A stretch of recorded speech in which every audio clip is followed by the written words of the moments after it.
কাজল রেখা লিখেছেন তানজিনা ইসলাম। পর্ব সংখ্যা ৭। এটা প্রথম খণ্ডের অন্তিম পর্ব। আজ ২৭ জুলাই, আধারের জন্মদিন। এই দিনটা নিয়ে আধার বরাবরই খুব এক্সাইটেড থাকে। ওর পরিবার, প্রিয়জন, বন্ধুবান্ধব সবাই ওকে এত স্পেশাল ফিল করায় না। ওর দুনিয়াতে আসার কারো কোনো লাভ হয়নি, আবার ও চলে গেলেও কারো তেমন কোনো ক্ষতি হবে না, সব আগের মতোই চলবে। তবুও ওরা সবাই আধারের জন্মদিনে এত কেন খুশি তা আধার জানে না।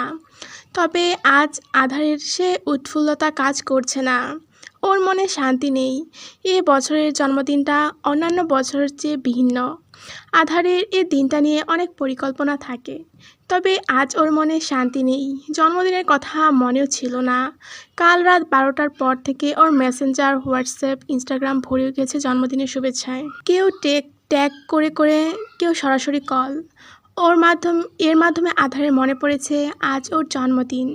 তবে এত উইশের ভিড়ে আধার যাকে সবচেয়ে বেশি মিস করেছে, যার একটা টেক্সটের জন্য পুরো রাত অপেক্ষা করেছে, সেই আধারকে উইশ করলো না। চাঁদনি ওকে জন্মদিনের শুভেচ্ছা জানালো না, একটা টেক্সট পর্যন্ত করলো না। পাশানি একটা। আধারের চুলগুলো এলোমেলো, মুখে হাসির লেশমাত্র নেই। ও চাঁদনিকে কি বাজেভাবে যে মিস করছে। মনমরা হয়ে সোফার উপর বসে আছে আধার। সকালের ব্রেকফাস্টটাও করতে ইচ্ছে করছে না। চাঁদনি গত পরশু আকিব শিকদারের কাছে চলে গিয়েছিল, মাঝখানে একটি দিন কেটে গেছে। গতকাল আধার খুব ভোরে আকিব শিকদারের ফ্ল্যাটে গিয়েছিল, পুরো রাত ঘুম হয়নি ওর। চাঁদনি ওর বলা মতো বাইরে থেকে মুখের উপর দরজা বন্ধ করে দেয়নি, তবে চাঁদনি নিজের কক্ষে খিল দিয়ে বসেছিল। আকিব শিকদারকে আধারের এতটা কঠোর মনে হয়নি। চাঁদনি সেখানে যাওয়ার পর আর কিছু বলেনি হয়তো তাকে।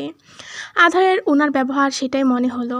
আধার আরেকটা জিনিস খেয়াল করেছে, ও চাঁদনিকে জোরাজুরি করে নিয়ে আসতে পারছে না।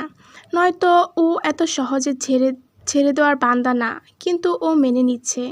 ও বিরহে শেষ হয়ে যাচ্ছে, কিন্তু চাঁদনির ইচ্ছের বিরুদ্ধে ওকে জোর জবরদস্তি করছে না। আধার চাঁদনির মতো করেই ভাবছে, চিন্তা করছে। ধীরে ধীরে একটা মানুষের মনে আক্রোশ আর বিরক্তির সৃষ্টি হয়। চাঁদনির জেদ, রাগ কোনোটাই অযৌক্তিক না। একটা মানুষ আর কত টক্সিসিটি সহ্য করতে পারে। শুধু সাবিহার বিষয়টায় চাঁদনির একমাত্র চলে যাওয়ার কারণ না। প্রথম থেকেই আধার যেভাবে একটু একটু করে ওর মন বিষিয়ে দিয়েছে, সেভাবে প্রতিক্রিয়াও ও একেবারে দেখাচ্ছে। নয়তো ওর চাঁদ এতটা কঠোর না। আধার গত পরশু থেকে এসব ভাবছে, চিন্তার মাথায় ফেটে যাচ্ছে ওর। চাঁদনি একেবারের জন্য চায়নি, রাগ করে চলে গেলে ও নিজেই চলে আসবে। আধার জানে চাঁদনি ওর রাগ করে থাকতে পারে না, কিন্তু রাগ গলবে কখন চাঁদনি আসবে। ওকে ছাড়া একদিন থাকতেই তো আধারের অবস্থা খারাপ হয়ে যাচ্ছে। প্রায় 40 ঘন্টা আধার চাঁদনিকে ছাড়া থেকেছে। কতটা কষ্ট হয়েছে ওর চাঁদনিকে দেখতে না পেয়ে। সেটা কি চাঁদনি জানে? জানার চেষ্টা করেছে কখনো? করেনি। সে তো দিব্যি আছে, বেয়াদব একটা। আধারের ফোনে কল এলো। আমান কল করেছে। ও রিসিভ করে বিষাদ স্বরে বলল, বল। কী রে, গলার আওয়াজ এমন কেন? কেমন? মন খারাপ কিছু নিয়ে নাকি? না তো। আচ্ছা, তো আসবি কখন? আধার জিজ্ঞেস করলো। কোথায় আসবো? কেক কাটবি না অন্ধকার? আজ তোর বার্থডে, আমরা পার্টি অ্যারেঞ্জ করেছি। আর এক পার্টি আমার জীবন তছনছ করে দিয়েছে। তোরা সবকটা কুফা, যাবো না আমি। এখনও এসব মনে নিয়ে বসে থাকলে হবে? ও চাঁদনিকে নিয়ে চিন্তা করছিস? ওর সাথে কেক কাটবি তাই না? ওর জায়গা আলাদা অন্ধকার, বন্ধুদের জায়গা আলাদা। আমাদের সাথে কেক কেটে তারপর রাতে ওর সাথে সেলিব্রেট করিস, কেমন? আমরা রেস্টুরেন্ট বুক করে ফেলেছি, আয় দোস্ত প্লিজ। আর কত পুরনো কথা মনে নিয়ে বসে থাকবি? আধার বিষাদ হাসলো। আর বার্থডে সেলিব্রেট করা? চাঁদনিটাই তো নেই ওর কাছে, একবার উইশ পর্যন্ত করেনি। ওর সাথে আর কি কেক কাটবে? তার কি আর মনে আছে আধারের জন্মদিনের কথা? আধার ফোঁস করে শ্বাস ছেড়ে বলল, আচ্ছা দেখি, সন্ধ্যায় আসবো। আমান আমতা আমতা করে বলল, সাবিহা বার্থডে উইশ করেছে? ওরা কেউ জানে না সাবিহার কথা। সাবিহা কি ঘটিয়েছে, আধার আবার সাবিহার সাথে কি করেছে, দুজনের একজন বন্ধু হিসেবেই আমান জিজ্ঞেস করলো। কিন্তু আধার স্বাভাবিকভাবে নিতে পারল না। রেগেমেগে বলল, ওই মেয়ের নাম নিবিনা। সব কিছু শেষ করে দিল আমার। ওরে আমার বন্ধু বানানো আমার জীবনের সবথেকে বড় ভুল ছিল। ওর জন্য আমার মনে ঘৃণা ছাড়া আর কিচ্ছু অবশিষ্ট নেই। ওকে দেখলে বলিস ওর মুখ যাতে আমার সামনে আর কখনো না দেখায়। আমি ওকে দেখলেই খুশি মেরে ওর নাক ফাটিয়ে দেব। আমানের কথা না শুনে আধার কল কেটে দিল। নিজের কক্ষে গিয়ে চাঁদনিকে কল করলো কয়েকবার। চাঁদনি রিসিভ করলো না। ও গতকাল থেকে ফোন রিসিভ করাও বন্ধ করে দিয়েছে। আধার ব্যালকনিতে গিয়ে অন্যমনস্ক হয়ে তাকালো সামনের বিল্ডিংটার দিকে। চাঁদনি গতকাল থেকে ব্যালকনিতেও আসেনি একবারও। অথচ আধার পুরোটা সময় নিচে ব্যালকনিতে দাঁড়িয়েছিল। পাখিগুলো সকাল থেকে বেশি কিচিরমিচির করছে, পালক ঝাপটাচ্ছে, ডাকছে কাউকে। আধার ওদের দানা আর পানি দিল। ওরাও হয়তো আধারের মতো চাঁদনিকে মিস করছে। মেয়েটা তো সারাক্ষণ ওদের নিয়েই থাকতো, বা হয়তো আধারের মতো অসম্ভব খিদে পেয়েছে ওদের। কাল থেকে আধার কিছু খায়নি, খাবার গলা দিয়ে নামছে না। কি যে অসহ্য লাগছে সবকিছু। মেয়েটা একদিনে ওকে মেরে ফেলবে। ইমোশনাল অ্যাটাচমেন্ট হয়তো একেই বলে।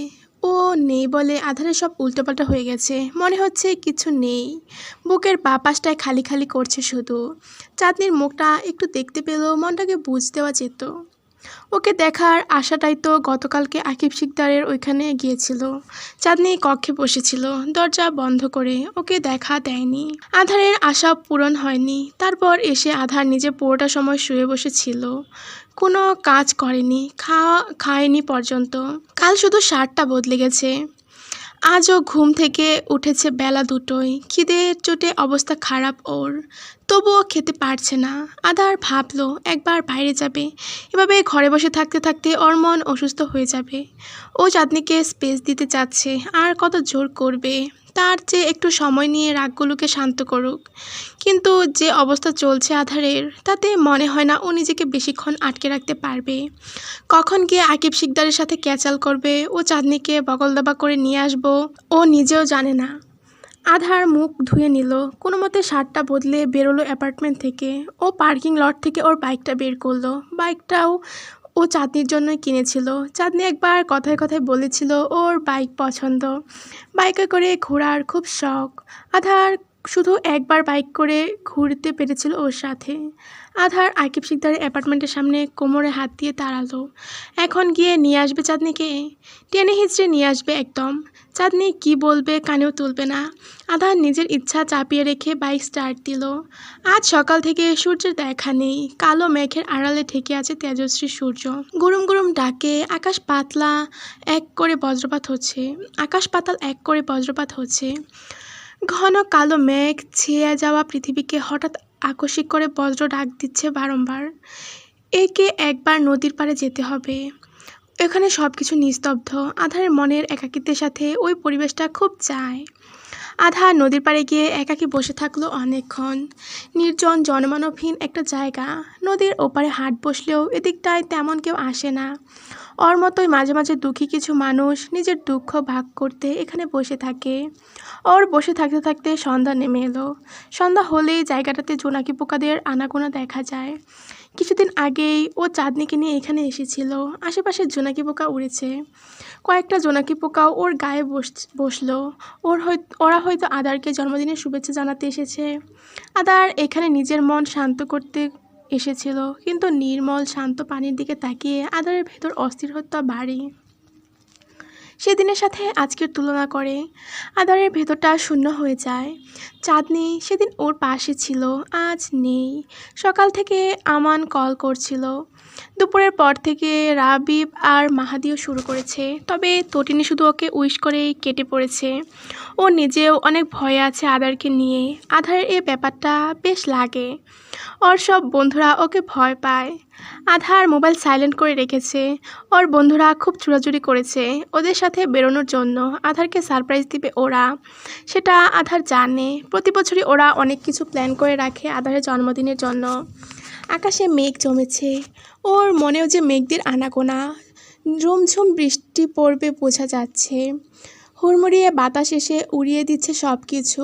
ধুলোবালি উঠছে চারদিকে। আধার উঠতে গিয়েও উঠল না। আরেকবার কল করলো চাঁদনিকে। চাঁদনি রিসিভ করলো না। আধার কল কেটে মেসেজ করলো, আসছি আমি, আজকে যেভাবেই হোক তোকে আমি নিয়ে আসবো, মেন্টালি প্রিপেয়ার্ড থাক। চাঁদনি রিপ্লাই করলো, যাবো না। তুই আসবি না, তোর ঘাড় আসবে, অনেক হয়েছে, আর নেওয়া যাচ্ছে না। অসহ্য লাগছে আমার সব কিছু। লাগুক, আরও অসহ্য লাগুক সব কিছু। চাঁদনি তোমার পুতুল না। চাঁদনি গোয়ারের মতো বলল। আধার আরও জেদ নিয়ে বলল, চাঁদনি আমার বউ, সে অধিকার থেকে তাকে নিজের কাছে নিয়ে আসবো আমি। কেউ আটকাতে পারবে না, তার বাপও না। দেখবো, 8টার মধ্যে ফ্ল্যাটে দেখতে পাবি আমাকে। আজ আমার জন্মদিন জান, তোকে নিয়ে একসাথে কেক কাটবো। ইচ্ছে নেই আমার।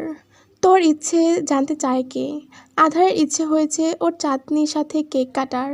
ও চাঁদের সাথে কেক কাটবে। এখানে চাঁদের ইচ্ছে হোক বা না হোক। আসিও না, যাবো না আমি। আধার ওর কথা মানল না। সে বলল, শোন, কিছু রাখিস তো আমার জন্য? খুব খিদে পেয়েছে রে, কাল থেকে খাওয়া পর্যন্ত হয়নি, পানি শুধু খেয়ে আসছি কোনো মতে। চাঁদনির বুক ধক করে উঠল, মনটা ওর উতলা হয়ে গেল নিমিষেই। ও চলে এলেই আধার খাওয়া দাওয়া কেন জানি ছেড়ে দেয়।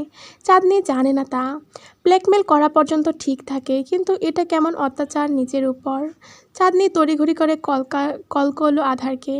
আধার রিসিভ করতেই হুড়মুড়িয়ে বলল, সমস্যা কি তোমার? এমন কেন করছো তুমি? কি করছি? সমস্যা তো তোর, আমার তো কোনো সমস্যা নেই। তুই তো আসছিস না। যাওয়ার কোনো রাস্তা রেখেছো যে যাব? কোনো রাস্তাই তো খুঁজে পাইনি ফিরে যাওয়ার। আমি রাস্তা বানিয়ে নিয়ে আসবো। যাব না, পাগলামো করো না, খেয়ে নাও। কেন এমন করছো? ওখানে গিয়ে খাবো। যাব না আমি। আসিস না, আমি যাব। খিদের চোটে সব ঝাপসা দেখছি, কিছু খাওয়াবি আমাকে? আসো, খেয়ে যাও। সত্যি? আধার খুশি হয়ে বলল, কিন্তু আমি যাব না। তাড়াতাড়ি আসো। 8টার মধ্যে আসছি, তুই না আসলে আমিও ওখানে থেকে যাব। চাঁদনি কল কেটে দিল। আধার চকচকে দৃষ্টিতে তাকালো স্ক্রিনের দিকে। একবার ওখানে যেতে পারলেই হবে। চাঁদনিকে মানানো ওর বাঁ হাতের কাজ। আধার ওর নামটা এডিট করে চাঁদ নামটা কেটে দিল, রাখলো 7 মিনিটস। ওর মৃত্যুর আগের 7 মিনিট। ওর শেষ নিঃশ্বাস ত্যাগের আগে 7 মিনিটের বেশিরভাগ জুড়েই ওর চাঁদনির কল্পনা আসবে। চাঁদনি পাংশুটে মুখে বসে আছে ফোন নামিয়ে। সন্ধ্যা 6টা বাজে। 8টার মধ্যে আধার আসবে বলেছে। 2 ঘন্টার মধ্যে কিছু বানাতে হবে। কি বানাবে ও? ছেলেটা কালকে থেকে কিছু খায়নি, এমন কিছু বানাতে হবে যেটা আধারের খুব প্রিয়। আধারের বিরিয়ানি খুব প্রিয়, চাঁদনিরও তা। ওদের দুজনের বেশিরভাগ জিনিসই ম্যাচ করে যায়। আধার ভাইয়ের যে জন্মদিন ছিল চাঁদনির দিব্যি মনে ছিল, কিন্তু ও উইশ করেনি, ইচ্ছে করে করেনি। তবে ওর খুব ইচ্ছে হলো আধারের জন্মদিনে ওর জন্য স্পেশাল বিরিয়ানি বানাতে। কাকতালীয়ভাবে আধারের লাস্ট টেক্সট করলো, বিরিয়ানি রাঁধবি আমার জন্য? খুব খেতে ইচ্ছে করছে। চাঁদনি উত্তর দিয়েছে বানাবে। চাঁদনি দ্রুত পায়ে কিচেনে গেল। বিরিয়ানি বানানো মুখের কথা না। চাঁদনি এর আগে কখনো বানায়নি। বানাতে গেলে বেশ কসরত পোহাতে হবে ওকে। চাঁদনি আগে ইউটিউবে রেসিপি দেখে নিল, সে অনুযায়ী বানানো শুরু করলো। আগে কাটিং শেষ করতে হবে, এরপর সব কাজ করতে হবে। অনেক কাজ, 2 ঘন্টায় হয়ে যাবে হয়তো। আকিব শিকদার কিচেনের সামনে এসে অবাক হয়ে গেলেন। কিচেনের টুংটাং শব্দে উনি দৌড়ে এসেছেন। এসে দেখলেন চাঁদনি পেঁয়াজ কাটছে। চোখের পানি নাকের পানি একাকার হয়ে গেছে ওর। আকিব শিকদার অবাক স্বরে জিজ্ঞেস করলেন, এসব কি বানাচ্ছ তুমি? বিরিয়ানি। বিরিয়ানি এই অসময়ে? আধার ভাই আসবে বাবা 8টার মধ্যে। জানো, সে কালকে থেকে কিছু খায়নি, তার জন্মদিন আজ। আমি উইশ করিনি, এজন্য বিরিয়ানি বানাচ্ছি, একসাথে উইশও করব, ওকে? আকিব শিকদারের মুখ দিয়ে কথা বের হলো না। এই না তার মেয়ে গতকাল আধার এসেছিল বলে রুমে দরজা বন্ধ করে বসেছিল। আধারের এত টাকা ডেকে ওকে রুম থেকে বের করতে পারেনি, সেখানে আজ সেই মানুষটার জন্য বিরিয়ানি বানাচ্ছে। তার মেয়ের মুড সুইং। আকিব শিকদার বললেন, হেল্প লাগবে বাবার? না লাগবে না, আমি পারবো। শোনো, আমি কিন্তু যাব না। সে এসে খেয়ে যাবে বা থেকেও যেতে পারে, বিশ্বাস নেই, কিন্তু আমি যাব না। আচ্ছা। আধার বাইকে বসতেই আকাশ কাঁপিয়ে বৃষ্টি শুরু হলো। মুখ দিয়ে চবর্গীয় শব্দ করলো আধার। হেলমেট না নিয়ে চলে এসেছে। বেরোনোর সময় এত অস্থির লাগছিল যে হেলমেট আনতেই ভুলে গেছে ও। গতকাল থেকে আজ সব উল্টোপাল্টা হচ্ছে ওর সাথে। আকাশ পাতাল এক করে ঝমঝমিয়ে বৃষ্টি হচ্ছে। আকাশপানে তাকিয়ে আকাশের কালো রূপ দেখে দেখলো আধার ভিজে চুপচুপে হয়ে গেছে তো বহু আগেই। কপালের বেবি হেয়ারগুলো বৃষ্টিতে ভিজে কপালের উপর লেপ্টে আছে। ঝড়ো হাওয়া আর বৃষ্টির তোপে সবকিছু খোলা দেখা যাচ্ছে। গাড়ি ফুল স্পিডে চালানোয় আধারের মুখের উপর বড় বড় ফোঁটার বৃষ্টি পড়ছে। এই ঝুম বৃষ্টির মধ্যে বাইক চালাতে আধারে বেশ বেগ পোহাতে হচ্ছে। প্রলয়কারী বৃষ্টি তার দাপুটে রূপে চারপাশ গ্রাস করে নিচ্ছে। জনমানব শূন্য রাস্তা, ক্ষণে ক্ষণে বিজলি চমকাচ্ছে, বাজ পড়ার শব্দ হচ্ছে। এই ভারী বর্ষণে গাড়ি নিয়ে সামনে আগাতে বেশ হিমশিম খেতে হচ্ছে আধারকে। তবুও থামানো চলবে না। 8টার মধ্যে ওকে চাঁদনির কাছে যেতে হবে। চাঁদনি যতই বলুক আসবে না, ও অপেক্ষা করে থাকবে আধারের জন্য। আধার চায় না চাঁদনিকে বেশিক্ষণ অপেক্ষা করতে হোক। আচ্ছা, ও বিরিয়ানি বানাচ্ছে তো আধারের জন্য। বানাবে তো বললো। ফোনটাও সাইলেন্ট করে জিন্সের পকেটে রেখেছে। আমান, মাহাদি ওরা হয়তো কল করছে ওকে। আধার তো বলেছিল সন্ধ্যায় যাবে, এখন তো যেতে পারবে না। ও যে বললো চাঁদনির সাথে কেক কাটবে, একটা কেক কেনা দরকার। আধারের গলা শুকিয়ে কাঠ হয়ে আছে। গতকাল থেকে পানি খেয়ে আছে, গলা ভিজিয়েছে এই চা। কেক কিনতে নামলো, একটা পানির বোতলও কিনতে হবে। হাইওয়ে ধরে চলছে ওর বাইক। আধার যত পারছে স্পিড বাড়াচ্ছে। 2 ঘন্টার রাস্তা 1 ঘন্টায় যাওয়া সম্ভব না, এমনিতেই বৃষ্টির বেগ বেশি। আধার আশেপাশে তাকালো, কোনো দোকান খোলা নেই। বৃষ্টির জন্য এই অসময়ে দোকানপাট বন্ধ হয়ে গেছে। মানুষও নেই তেমন একটা, মাঝে মধ্যে 2-1 জন দেখা যাচ্ছে। বৃষ্টি মাথায় নিয়ে বাড়ি ফিরে যাচ্ছে। ওরাও আধারের মতো বৃষ্টিতে ফেসে গেছে। আধার সামনে তাকালো, বাইকের ব্যালেন্স রাখা যাচ্ছে না, রাস্তা খুব পিচ্ছিল। বারবার নিয়ন্ত্রণ হারিয়ে ফেলছে আধার। ভাগ্যিস গাড়ির সংখ্যা কম, তেমন একটা গাড়ি যাচ্ছে না ওর পাশ দিয়ে, নয়তো আধার নির্ঘাত গাড়ির নিচে পড়তো এখন। আধার অন্যমনস্ক হলো। এমন একটা বৃষ্টিস্নাত দিনে চাঁদনিকে নিয়ে ঘোরার স্বপ্ন ওর স্বপ্নই থেকে গেল। এবারে চাঁদনিকে নিয়ে এলে এই ইচ্ছেটুকু পূরণ করবে ও। চাঁদনি কি আজও কক্ষে দরজা বন্ধ করে বসে থাকবে? কাল যেভাবে ছিল, নাকি বেরোবে একটু দেখার জন্য? চাঁদনির কি একটুও দেখতে ইচ্ছে করছে না ওকে? আধার উদাস হয়ে ভাবছিল এসব।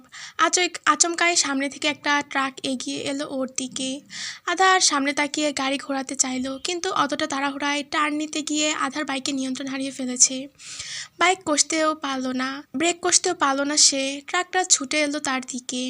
আধার বহু কষ্টে বাইক নিয়ে টার্ন নিয়ে নিল ঠিকই, কিন্তু ট্রাকের চাকার সাথে বেজে বাইক কাত হয়ে পড়ে গেল নিচে। ট্রাক পাশ দিয়ে চলে গেল। পিচ্ছিল রাস্তায় আধার বাইক সমেত পিছলা খেয়ে দূরে গিয়ে পড়ল। তক্ষুনি বিকট শব্দ করে আরেকটা ট্রাক এসে ওর উপর দিয়ে চলে গেল। আধার প্রথম কয়েক সেকেন্ড বুঝলো না ওর সাথে কি হলো। ও শুধু অনুভব করতে পারলো ওর দেহ থেকে অনেকাংশে রক্ত বের হয়ে যাচ্ছে। ফোঁটায় ফোঁটায় বৃষ্টি পড়ছে ওর মুখের উপর। লাল রক্তে ভেসে যাচ্ছে রাস্তা, সেসব আবার বৃষ্টির পানিতে ধুয়ে মুছে যাচ্ছে। ওর দেহ অক্ষত থাকলো, কিন্তু ট্রাকের চাকা মাথার উপর দিয়ে গেছে। ক্ষত বিক্ষত হয়ে গেছে ওর মুখমণ্ডল। আধার ব্যথা অনুভব করলো না কেন যেন। ওর চোখ দুটো ঝাপসা হয়ে আসছে। একটু হলেই চোখের পাতা দুটো অটোমেটিক বন্ধ হয়ে যাবে। ট্রাকের চাকা ওর মুখের উপর দিয়ে গেছে, থেতলে দিয়েছে ওর মুখ। রক্ত চুইয়ে চুইয়ে পড়ছে ওর মাথা সহ পুরো মুখ থেকে। আধার শ্বাস টানতে পারল না। নাকেও রক্ত জমাট বেঁধেছে। এতটাই যন্ত্রণা হচ্ছে যে আধার ব্যথাও অনুভব করছে না। ওর মোবাইলটা রাস্তায় পড়ে রইল। আধার ঝাপসা চোখে আকাশের দিকে তাকায়। চোখের কর্নিশ বেয়ে ওর অশ্রুপনা গড়িয়ে পড়ল। ও তলিয়ে যাচ্ছে অতল গভীরে। ইস, চাঁদনিটা যদি থাকতো, চাঁদনি থাকলে ওকে দু হাতে শক্ত করে জড়িয়ে ধরতো, ওর মাথা বুকে নিয়ে বাচ্চাদের মতো কাঁদতো। ইস, ও যে মারা যাবে, চাঁদনি তা সইতে পারবে না। মৃত্যুর আগে 7 মিনিট নাকি মানুষের মস্তিষ্ক সজাগ থাকে। একটা মানুষ পুরো 7 মিনিট সময় তার প্রিয় মানুষকে মনে করে। খারাপ স্মৃতি, ভালো স্মৃতি সব একে একে ভেসে ওঠে চোখের সামনে, অথচ সে 7 মিনিট ও শুধু চাঁদনিকে কল্পনা করে গেল। মেয়েটার সাথে কত কি করেছে ও, মেয়েটা ছাড়েনি ওকে কখনো, বারবার আঁকড়ে ধরেছে, ওর গায়ের রং নিয়ে কত কথা বলেছে অহংকারের বশবর্তী হয়ে। ও চোখ বোঝার আগে ছোটবেলা থেকে কথা শোনানো, খোঁটা দেওয়া এই শ্যামলা মুখটাকেই কল্পনা করে গেল। আধা শেষ সময় এসে হয়তো রিয়ালাইজ করলো ওর কাছে সবচেয়ে সুন্দর চাঁদনি ছিল, নয়তো পুরো স্মৃতি জুড়ে ওর মুখটাই কেন ভেসে উঠল। আধার তো সুন্দরের পূজারি ছিল সব সময়, ওর কাছে সুন্দরের ডেফিনেশনও চাঁদনি ছিল। আধারের ওর অবশ হাতটা নিজের মুখের উপর রাখতে চাইল। ও বুঝতে পারলো না ওর মুখে কি অবস্থা, রক্ত বেয়ে পড়ছে শুধু। ওর এ মুখ সৌন্দর্য নিয়ে ও কতই না অহংকার ছিল। মানুষকে মানুষ বলে গণ্য করতো না, নিজের মানুষকে তো কত দুঃখ দিল। কোথায় গেল সেসব? আচ্ছা, চাঁদনি ওকে দেখার পর কি ওর মুখের দিকে তাকিয়ে দূরে সরে যাবে, নাক কুঁচকে ফেলবে? না, চাঁদনি সেটা কখনোই করবে না। ও চাঁদনি, আধার না। ওর কাছে ওর আধার ভাই সবসময় দুনিয়ার সবচেয়ে সুদর্শন পুরুষ। সর্বাবস্থায় আধার চাঁদনির কাছে সুন্দর। আধা লম্বা শ্বাস নিল। চাঁদনি অপেক্ষা করে আছে, ও যেতে পারছে না। এটা কেন হলো? কেন হলো এটা? এটা কিসের শাস্তি দিল ওকে সৃষ্টিকর্তা? ওর যে বিরিয়ানি খাওয়া হলো না, চাঁদনিকে দেখা হলো না শেষবার। চাঁদনি ওকে শেষবার দেখতে পারবে তো? আধার চোখ বুজে ফেলল। এটা হচ্ছে প্রথম খণ্ডের সমাপ্তি। এখানে লেখিকা একটা নোট লিখছে, আর 15 থেকে 20টা পর্ব লিখলেই কাজল রেখা একেবারে শেষ হয়ে যেত। 20 খণ্ড, দ্বিতীয় খণ্ড আনার প্রয়োজন পড়তো না। কিন্তু আমার এইচএসসি এক্সামের কারণে আমার আর লেখা সম্ভব হলো না। চিন্তা নেই, দ্বিতীয় খণ্ড ফেসবুকে আসবে। আমার এক্সাম শেষ হলে আবার দ্বিতীয় খণ্ড নিয়ে কামব্যাক দিব ইনশাল্লাহ। ততদিন দোয়া রাখবেন।